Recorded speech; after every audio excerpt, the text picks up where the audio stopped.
व्यवस्था विवरण अध्याय 12। व्यवस्था विवरण अध्याय 12। जो देश तुम्हारे पूर्वजों के परमेश्वर यहोवा ने तुम्हें अधिकार में लेने को दिया है, उसमें जब तक तुम भूमि पर जीवित रहो तब तक इन विधियों और नियमों को मानने में चौकसी करना। जिन जातियों के तुम अधिकारी होने, उनके लोग ऊंचे ऊंचे पहाड़ों व टीलों पर व किसी भांति के हरे वृक्ष के तले जितने स्थानों में अपने देवताओं की उपासना करते हैं, उन सबों को तुम पूरी रीति से नष्ट कर डालना। उनकी वेदियों को ढा देना, उनकी लाठों को तोड़ डालना, उनकी अशेरा नाम मूर्तियों को आग में जला देना और उनके देवताओं की खुदी हुई मूर्तियों को काट कर गिरा देना कि उस देश में से उनके नाम तक मिट जाए। फिर जैसा वे करते हैं, तुम अपने परमेश्वर यहोवा के लिए वैसा न करना, किंतु जो स्थान तुम्हारा परमेश्वर यहोवा तुम्हारे सब गोत्रों में से चुन लेगा कि वहां अपना नाम बनाए रखे,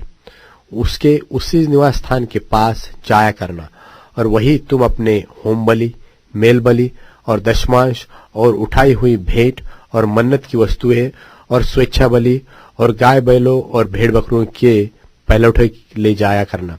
और वही तुम अपने परमेश्वर यहोवा के सामने भोजन करना और अपने अपने घराने समेत उन सब कामों पर जिनमें तुमने हाथ लगाया हो और जिन पर तुम्हारे परमेश्वर यहोवा की आशीष मिली हो, आनंद करना।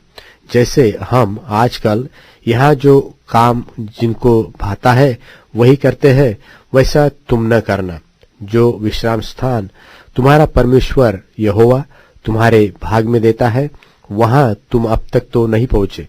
परंतु जब तुम यरदन पार जाकर उस देश में जिसके भागी तुम्हारा परमेश्वर यहोवा तुम्हें करता है वो बस जाओ, और वह तुम्हारे चारों ओर के सब शत्रुओं से तुम्हें विश्रांति दे और तुम निडर रहने पाओ। तब जो स्थान तुम्हारा परमेश्वर यहोवा अपने नाम का निवास ठहराने के लिए चुन ले, उसी में तुम अपने होम बलि और मेल बलि और दशमांश और उठाई हुई भेंटें और मन्नतों की सब उत्तम उत्तम वस्तुओं जो तुम यहोवा के लिए संकल्प करोगे, निदान जितनी वस्तुओं की आज्ञा मैं तुमको सुनाता हूँ, उन सबों को वही ले जाया करना।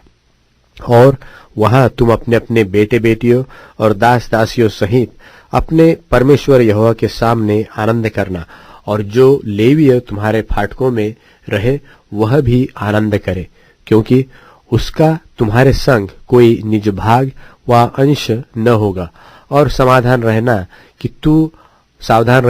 कि तू अपने होम बलियों को हरेक स्थान पर जो देखने में आए न चढ़ाना, परंतु जो स्थान तेरे किसी गोत्र में यहोवा चुन ले, वही अपने होम बलियों को चढ़ाया करना। और जिस जिस काम की आज्ञा मैं तुझको सुनाता हूँ उसको वही करना, परंतु तू अपने सब फाटकों के भीतर अपने जी की इच्छा और अपने परमेश्वर यहोवा की दी हुई आशीष के अनुसार पशु मार के खा सकेगा। शुद्ध और अशुद्ध मनुष्य दोनों खा सकेंगे, जैसे कि चिकारे और हरिन का मांस, परंतु उनका लोहू न खाना, उसे जल की नाई भूमि पर उंडेल देना। फिर अपने अन्न व नए दाखमधु व टटके तेल का दशमांश और अपने गाय बैलों व भेड़ बकरियों के पहलौठे और अपनी मन्नतों की कोई वस्तु और अपने स्वेच्छा बलि और उठाई हुई भेंटें अपने सब फाटकों के भीतर न खाना। उन्हें अपने परमेश्वर यहोवा के सामने उसी स्थान पर जिसको वह चुने अपने बेटे बेटियों और दास दासियों के और जो लेवीय तेरे फाटकों के भीतर रहेंगे उनके साथ खाना। और तू अपने परमेश्वर यहोवा के सामने अपने सब कामों पर जिनमें हाथ लगाया हो आनंद करना, और सावधान रह कि जब तक तू भूमि पर जीवित रहे तब तक लेवियों को न छोड़ना। जब तेरा परमेश्वर यहोवा अपने वचन के अनुसार तेरा देश बढ़ाएगा और तेरा जी मांस खाना चाहे और तू सोचने लगे कि मैं मांस खाऊंगा, तब जो मांस तेरा जी चाहे वही खा सकेगा। जो तेरा स्थान परमेश्वर यहोवा अपना नाम बनाए अपने लिए चुन ले, वह यही तुझसे बहुत दूर हो, तो जो गाय बैल भेड़ बकरी यहोवा ने तुझे दी हो, उनमें से जो कुछ तेरा जी चाहे उसे मेरी आज्ञा के अनुसार मार के अपने फाटकों के भीतर खा सकेगा। जैसे चिकारे और हरिन का मांस खाया जाता है, वैसे ही उनको भी खा सकेगा। शुद्ध और अशुद्ध दोनों प्रकार के मनुष्य उनका मांस खा सकेंगे, परंतु उनका लोहू किसी भांति न खाना, क्योंकि लोहू जो है वह प्राण ही है, और तू मांस के साथ प्राण कभी भी न खाना। उनको न खाना, उसे जल किनारे भूमि पर उंडेल देना। तू उसे न खाना इसलिए कि वह काम करने से जो यहोवा की दृष्टि में ठीक है, तेरा और तेरे बाद के वंश का भी भला हो।